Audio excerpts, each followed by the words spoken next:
கிறிஸ்துவுக்குள் அன்பானவர்களே, திருத்துவ தீர்க்கதரிசன ஊழியங்களின் சார்பாக மீண்டும் உங்களை இந்த ஆகஸ்ட் மாதத்திலே சந்திப்பதற்கு ஆண்டவர் கொடுத்த கிருபைக்காக நான் கர்த்தருக்கு ஸ்தோத்திரம் பண்ணுகிறேன். கர்த்தர் உங்களை ஆசீர்வதிப்பாராக. இந்த மாதத்திலே நாம் சிந்தித்து கொண்டிருக்கிற தலைப்பு கர்த்தர் அற்புதங்களை காண செய்வார். ஆமென். கர்த்தர் உங்களுக்கு அற்புதத்தை செய்ய போகிறார். ஹல்லேலூயா. உங்களுக்கு உங்களுடைய வாழ்க்கையில ஒரு முன்னேற்றத்திற்கு ஒரு அற்புதம் தேவைப்படுகிறது. உங்களுடைய வாழ்க்கையில அடுத்த கட்டத்திற்கு உங்களை உயர்த்துவதற்கு ஒரு அற்புதம் தேவைப்படுகிறது. நாம் வேதத்திலிருந்து சில காரியங்களை வாசித்து தியானிக்க போகிறோம். அதுக்கு முன்பாக நம்ம ஆண்டவர் சமூகத்தில் விண்ணப்பிக்கலாம். ஆண்டவரே, இந்த நாளிலே என்னோடு கூட பேசும், இந்த வார்த்தை எனக்கு ரொம்ப பிரயோஜனமாக இருக்க வேண்டும் என்று சொல்லி நீங்கள் கருத்தாக கண்களை மூடி ஜெபம் பண்ணுங்க. ஜெபம் பண்ண உடனே நாம் தேவனுடைய வார்த்தையை தியானிக்கலாம். அன்பு தகப்பனே, இந்த வேலைக்காக நன்றி செலுத்துகிறேன். இதோ இந்த நிகழ்ச்சியின் மூலமாக உம்மை பார்த்து கொண்டிருக்கிற ஆண்டவரே, உங்களுடைய வார்த்தையை கேட்பதற்கு ஆவலாய் வந்திருக்கிற ஒவ்வொரு சகோதர சகோதரிகளுக்காக உமது சமூகத்திலே ஆண்டவரே நோக்கி பார்க்கிறேன். சுவாமி, இந்த நாளிலே இவர்களுக்கு ஒரு அற்புதத்தை செய்ய வேண்டும் என்று சொல்லி ஜெபிக்கிறேன்.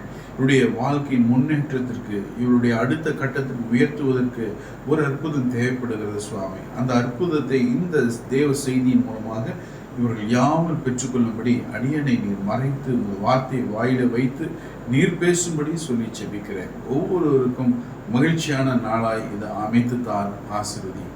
இயேசு கிறிஸ்துவின் மூலமாய் வேண்டிக் கொள்கிறேன் பிதாவே. ஆமென். அன்பானவர்களே, இந்த காரியத்தை குறித்து நாம் சிந்திப்பதற்கு வேதத்திலிருந்து ஒரு பகுதியை எடுத்து உங்களுக்காக வாசிக்க விரும்புகிறேன். அது யோசுவாவின் புஸ்தகத்திலே 3ஆம் அதிகாரத்திலே வசனம் இப்படி சொல்லுகிறது.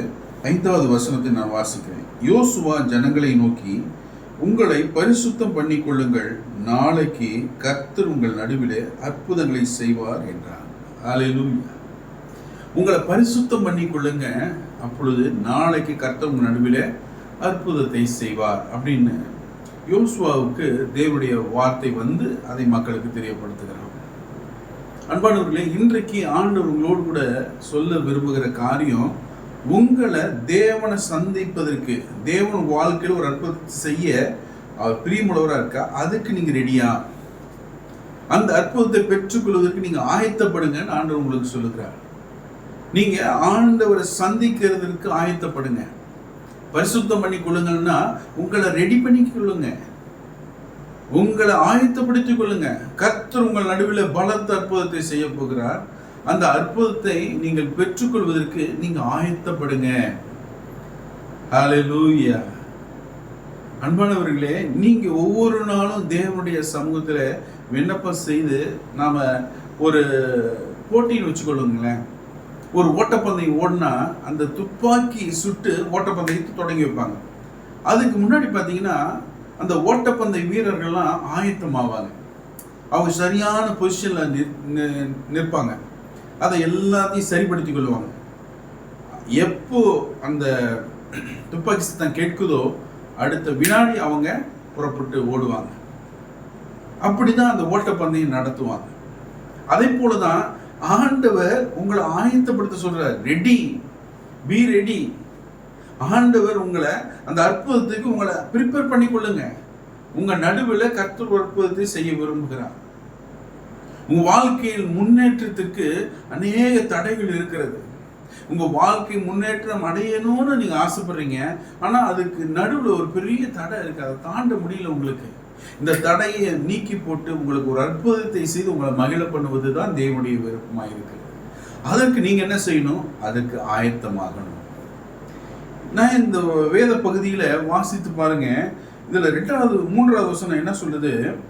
ஜனங்களை நோக்கி, நீங்கள் உங்கள் தேவனாய் கர்த்தருடைய உடன்படிக்கை பெட்டியும் அதை சுமக்கிற லேவியராகிய ஆசாரியர்களையும் கண்டவுடனே நீங்களும் உங்கள் இடத்தை விட்டு பிரயாணப்பட்டு அதற்கு பின் செல்லுங்கள். உங்களுக்கும் அதற்கும் இடையிலே 2000 முழ தூரமான இடம் இருக்க வேண்டும். நீங்கள் நடக்க வேண்டிய வழியை அறியும்படிக்கு அதற்கு சமீபமாய் வராதிருப்பீர்களாக. ஒரு ஆயத்தம். இப்படிதான் நீங்க போகணும், இப்படிதான் செய்யணும். நாளைக்கு புறப்பட போறீங்க. ஆசாரியர்கள் எங்க போறாங்களோ, எப்படி போறாங்களோ அதை பின்பற்றி போங்க. அவங்களை நெருக்கிட்டு போகாதீங்க. எங்க போகணும்னே உங்களுக்கு தெரியாது, சற்று தொலைவில் இருந்து அதை பாருங்க அப்படின்னு சொல்றேன். எப்படி ப்ரிப்பேர் ஆகணும்? தேவன் ஒரு அற்புதத்தை செய்ய போகிறார். அதுக்கு எப்படி ஆயத்தமாகணுங்கிறத இந்த வேத பகுதியில் நம்ம வாசிக்கிறோம். என்ன நடந்தது? இஸ்ரவேல் ஜனங்கள் எகிப்தின் அடிமைத்தனத்திலிருந்து மீட்டு கொண்டு வர்றாங்க. அவங்க ஒவ்வொரு தேசமா கடந்து போகிறாங்க. கடந்து போகும் பொழுது அவங்க அடுத்த கரைக்கு போகணும்.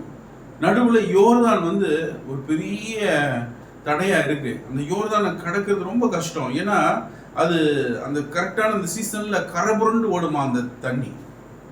மிகுந்த வெள்ளம் நிறைந்த ஆறு தான் அந்த யோர்தான் ஆறு. அந்த டைம்ல பயங்கரமா கரைபுரண்டு ஓடுகிற ஒரு நிலை இருக்குது. எப்படி கடந்து போவாங்க? இன்னைக்கு பாருங்க, ஆடி மாசத்துல மேட்டூர்ல எவ்வளோ தண்ணி வந்துகிட்டு இருக்கு.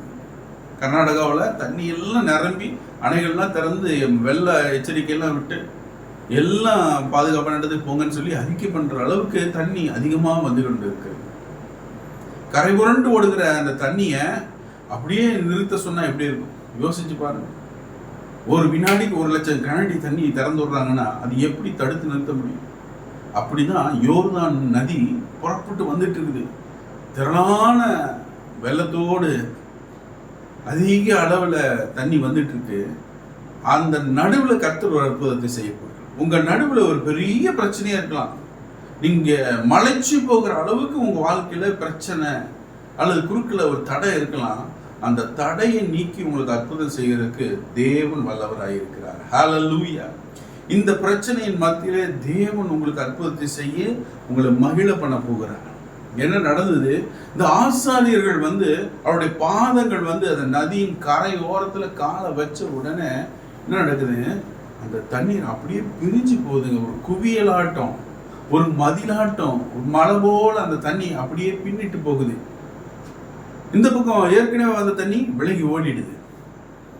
ஆனா இவங்க எப்போ ஆசாரியர்கள் காலை வைக்கிறாங்களோ வச்ச மாத்திரத்துல அந்த தண்ணி அப்படியே ஸ்டாப் ஆகுது. அப்போ உலர்ந்த தரை உண்டாகிறது. தண்ணி எல்லாம் அந்த பக்கம் நிற்கிது. ஒரு மதில் எப்படி ஒரு டேம் கட்டினா எப்படி தண்ணி தடுத்து நிறுத்தப்படுமோ அது மாதிரி இவர்கள் கண்களுக்கு முன்பாக ஆசாரியர்களுடைய கால் பட்ட மாத்திரத்தில் தண்ணி அப்படியே நிற்கிது. அப்போ தேவனே அங்க ஒரு பெரிய தடையை உண்டா பண்ணி இருப்பார். ஒரு மதில போல அங்க நின்றுட்டு இருப்பார். அந்த தண்ணி அப்படியே குவியில பின்னாடி போகுது. யோசிச்சு பாருங்க, எப்பேற்பட்ட அற்புதம் இது! மனிதனுடைய கண்களுக்கு கண்டிராத ஒரு அற்புதம். எந்த ஒரு அணைக்கட்டும் கிடையாது. ஆனா தண்ணி மதிலாட நிக்குது. எவ்வளவு பெரிய ஆச்சரியம்! இதுவரைக்கும் கண்டிராத ஒரு அதிசயத்தை கர்த்தர் உங்க வாழ்க்கையில செய்ய போகிறார். இதுவரைக்கும் நீங்க கேள்விப்படாத ஒரு அற்புதத்தை ஆண்டவர் உங்க வாழ்க்கையில செய்ய போகிறார். அதற்கு ஆண்டவர் உங்களுக்கு ஆயத்தப்படுத்த சொல்றாரு. ஆயத்தமாகுங்க, அதுக்கு ப்ரிப்பேர் ஆகுங்க. நீங்க ஆயத்தப்படுறதுன்னா என்னன்னா, உங்களை பரிசோதித்து பாருங்க, உங்களை சீர்படுத்திக் கொள்ளுங்க. ஆண்டவரே, என்னிடத்துல என்ன குறை இருக்கு சுவாமி? என் வாழ்க்கையில இந்த தடை மாறதுக்கு நான் என்ன செய்யணும்? நான் என்ன பண்ணணும்னு சொல்லி ஆண்டவர்கிட்ட கேளுங்க. ஏசப்பா அப்படின்னு சொல்லி நீங்க அவர்கிட்ட கேளுங்க. அவர் உங்களுக்கு ஆலோசனை கொடுப்பார். இந்த தடையை தாண்டி போறதுக்கு உங்களுக்கு வழியும் அவர் தான் திறந்து கொடுப்பார். அவர் சொல்றபடி நீங்க செய்து பாருங்க, உங்களுக்கு இந்த காரியத்தில் ஒரு அற்புதத்தை அவர் செய்வார். என்ன நடந்துச்சு? ஆசாரிகள் கால் வச்சோன்னு தண்ணி அப்படியே பின்னாடி போகுது. இஸ்ரவேல் ஜனங்க எல்லாரும் கடந்து போறாங்க. கரை சேர்ந்து எரிகோவுக்கு போயிடுறாங்க. எரிகோவுக்கு போன பிறகுதான் அந்த தண்ணி என்ன ஆகுது? மீண்டும் ஓட ஆரம்பிக்குது. ஆண்டவர் உங்களுக்காக ஒரு பெரிய ஆற்றையே தடுத்து நிறுத்து தண்ணீரை கடந்து போகும்படி செய்கிறார். உங்க வாழ்க்கையில இதுவரைக்கும் நீங்க கண்டிராத ஒரு அற்புதம் ஆண்டவர் இந்த மாசத்துல செய்ய போகுது. ஒரு முன்னேற்றத்திற்கு இருக்கிற தடையை கர்த்தர் இந்த மாசம் உடை தெரிய போகுது. உங்களுடைய வாழ்க்கையை அடுத்த லெவலுக்கு கொண்டு போறதுக்கு, அடுத்த கட்டத்துக்கு கொண்டு போறதுக்கு இருக்கிற தடையை ஆண்டவர் இந்த மாசத்துல மாற்ற போகிறார். அதற்கு நீங்க செய்ய வேண்டிய காரியம் ஒன்னே ஒண்ணுதான். உங்களை தேவனை சந்திக்கிறதுக்கு ஆயத்தப்படுத்திக் கொள்ளுங்க. அவர் சமூகத்துல நிற்பதற்கு உங்களை ஆயத்தப்படுத்திக் கொள்ளுங்க. உங்களை தற்பரிசோதனை பண்ணி பாருங்க. நாம செய்கிற காரியம் சரியா இருக்குதா? நாம ஆண்டவருடைய வழியில தான் போய் கொண்டிருக்கிறோமா? அவர் சித்தத்தின்படி தான் செய்து கொண்டிருக்கிறோமா? அவர் எந்த பக்கம் காட்டுறாரோ அந்த பாதையில தான் நம்ம போய் கொண்டிருக்கிறோமா அப்படின்னு சிந்தித்து பாருங்க. இதை நீங்க செய்தீங்கன்னா கர்த்தர் நிச்சயம் ஒரு அற்புதத்தை உங்க வாழ்க்கையில செய்வார். நான் இன்னும் ஒரு காரியத்தை உங்களுக்கு சொல்லுகிறேன். 1 ராஜாக்களின் புஸ்தகத்தில் 18ஆம் அதிகாரத்தில் 30வது வசனத்திலிருந்து நீங்க வாசித்து பார்க்கலாம். அதில் என்ன காரியம் சொல்லப்பட்டிருக்குன்னா, எலியா தீர்க்கதரிசி இஸ்ரவேல் ஜனங்கள் எல்லாம் பாகால்களையும் விக்கிரங்களையும் வணங்கி கொண்டு தேவனுக்கு விரோதமா பாவம் செய்கிறது குறித்து ரொம்ப பாரப்பட்டு வைராக்கியமா அந்த ஜனங்களுக்கு கர்த்தர் தான் தேவன் என்பதை காண்பிக்கணும்னு சொல்லி வந்து அந்த இடத்துல கூடியிருப்பாங்க. அப்போ ஜனங்களை பார்த்து கூப்பிடுவார், நீங்க எல்லாம் கிட்டல் வாருங்க. பாகாலத்திற்கு திசைகள் வந்து அவங்க தேவனாகிய பாகாலை கூப்பிட்டு பார்ப்பாங்க.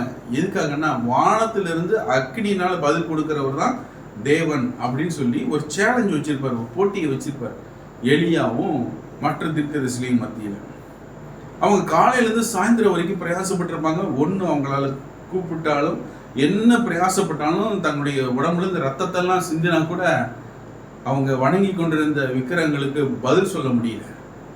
ஆனால் இந்த எலியா சாயந்தரத்துக்கு மேலே ஒருத்தனா நின்றுக்கிட்டு இஸ்ரவேல் ஜனங்களை பார்த்து கூப்பிடுறோம், எல்லாம் இங்கே வாங்க அப்படின்னு சொல்லி வந்துட்டு பலிபீடத்தை செப்பனிடுறான். முதலாவது கடவுளுக்குன்னு பயபக்தியா பலியிடுவாங்கல்ல, அந்த பலிபீடத்தை முதல்ல எல்லா கல்லுகளையும் வரிசையா அடுக்கி அதுக்கு 12 கல் இஸ்ரவேல்னு பேரை கொடுத்து ஒவ்வொரு கற்களுக்கும் இஸ்ரவேலுடைய பிள்ளைங்களுடைய பேரை கரெக்டா சொல்லி அதன் மேல காளையை பலியிட்டு துண்டு துண்டா வெட்டி பலியிட்டு 12 பிள்ளைகளுக்கு சார்பா 12 குடம் தண்ணி 4 குடமா 3 முறைய அது மேல ஊற்றி அந்த விறகுகள் மேல ஊற்றணும்னா ஒரு பாத்தியில தண்ணி எல்லாம் அப்படியே வடிஞ்சு ஓடும்.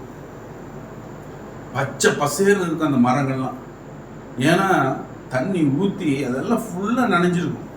12 குடம் தண்ணி ஊத்துறாங்க. ஊற்றி அந்த ஜனங்களுக்கு மத்தியில் நின்று ஆண்டவர் நோக்கி கூப்பிடுவான், வானத்தின் பூமி உண்டாக்கின தேவனே, ஆபிரகாமின் தேவனே, ஈசாக்கின் தேவனே, இஸ்ரவேலின் தேவனேன்னு சொல்லி கூப்பிட்டு நீங்க இந்த ஜனங்களுக்கு உண்மை வெளிப்படுத்துங்கன்னு சொல்லி வானத்திலிருந்து அக்கினியை அனுப்புங்கன்னு சொன்ன உடனே வானத்திலிருந்து அக்கினி வரும். வந்து அந்த காளையை பட்சித்து அங்க இருக்கிற தண்ணியெல்லாம் வறண்டு போகும்படி செய்யும். அப்படிப்பட்ட ஒரு அற்புதத்தை ஆண்டவர் இந்த இடத்துல செய்கிறார். இதற்கு காரணம் என்னன்னா, முதலாவது அவன் செய்த காரியம் பலிபீடத்தை செப்பனிடுகிறான். தேவனுக்கு பலிபீடுங்கிறது உங்களுடைய இருதயம் தான். உங்களுடைய இருதயத்தை ஆண்டவர் முன்னாடி ஊற்றுங்க. உங்க இருதயத்தை செப்பனிடுங்க. ஆண்டவரே, என் இருதயம் எப்படி இருக்கு, நான் உனக்கு ஏற்றதை செய்கிறேனா அப்படின்னு சொல்லி உங்க இருதயத்தை சிந்தித்து பாருங்க. உங்க இருதயத்துல ஏதோ குற்றம், குறை, தவறு, பாவம் இருந்துச்சுன்னா ஆண்டவர் சமூகத்துல அப்படியே அறிக்கையிடுங்க. உங்க குற்றங்களை மறைக்காம தேவனுக்கு முன்னாடி ஒத்துக்கொள்ளுங்க. அப்போ ஆண்டவர் உங்க பாவத்தை எல்லாத்தையும் தன்னுடைய ரத்தத்தால கழுவார். எப்படி தண்ணீரை ஊற்றி 12 குடம் 12 பேர் பிள்ளைகளுடைய பேர்ல தண்ணியை ஊற்றி எல்லாத்தையும் கழுவுனாலும் அதுபோல இயேசு கிறிஸ்து தம்முடைய உடம்புல இருந்து சிந்தின ரத்தத்தினால உங்க பாவங்களை எல்லாம் கழுவுவார். கழுவிட்டு நீங்க ஆண்டவர் நோக்கி கூப்பிடும் பொழுது கர்த்தர் அக்னியா பதில் கொடுப்பார். உங்களுக்கு தேவனிடத்திலிருந்து பதில் வரும். உங்க வாழ்க்கையில ஒரு அற்புதம் நடக்கும். இதுவரைக்கும் நீங்க கண்டிராத அற்புதமான காட்சிகளை உங்க வாழ்க்கையில பார்ப்பீங்க. அற்புதமான முன்னேற்றத்தை ஆண்டவர் உங்களுக்கு செய்ய விரும்புகிறார். இன்றைக்கு விசுவாசத்தோடு இந்த வார்த்தையை கேளுங்க. உங்களுக்கு நிச்சயம் ஒரு அற்புதம் நடக்க போகிறது. நம்ம எல்லாரும் இந்த வசனத்தை ஞாபகப்படுத்திக் கொள்ளுங்க. உங்களை ஆயத்தப்படுத்திக் கொள்ளுங்க. உங்களை பரிசுத்தப்படுத்திக் கொள்ளுங்க.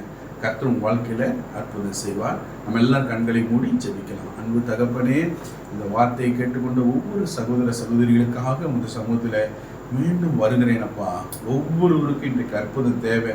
ஆண்டவரே, அநேக மக்கள் ஆண்டவரே அடுத்த லெவலுக்கு என்னால் போக முடியலையே, வாழ்க்கையில் இவ்வளோ பெரிய தடை இருக்கேன்னு சொல்லி கலங்கி கொண்டிருந்தாங்க. இன்னைக்கு அவர்களுக்கு நீர் ஆலோசனை கொடுத்திருக்கிறீர். சரிப்படுத்திக்க சொல்லிக்கிறீர். எந்தெந்த காரியத்தை எல்லாம் சரிப்படுத்தணுமோ அதை சரிப்படுத்தி உமது சமூகத்துல வந்து நிற்கும் பொழுது தேவனே, நிச்சயமாக உமது பிள்ளைகளுக்கு அவங்க ஜெபத்தை கேட்டு அவங்க குற்றம் குறைகளை எல்லாம் மன்னித்து ரத்தத்தினாலே கழுவி சுத்திகரித்து அவர்களுக்கு இருக்கிற தடையை மாற்றி முன்னேற்றி நடத்த போகிறேன். கரம் பிடித்து நடத்தி செல்ல போகிறேன். அவர்களுக்கு ஒரு அற்புதத்தை செய்ய போகிறேன். அடுத்த லெவலுக்கு இவர்களை உயர்த்த போகிறேன். உமக்கு நன்றி செலுத்துகிறேன் சுவாமி, நன்றி செலுத்துகிறேன். ஒவ்வொருவரையும் ஆசீர்வதி மகிமையான காரியங்களை செய்ய வேண்டும் இயேசு கிறிஸ்து மூலமாய் வேண்டிக் கொள்கிறேன் நல்ல பிதாவே, ஆமென். God bless you all. God bless you all. Praise you.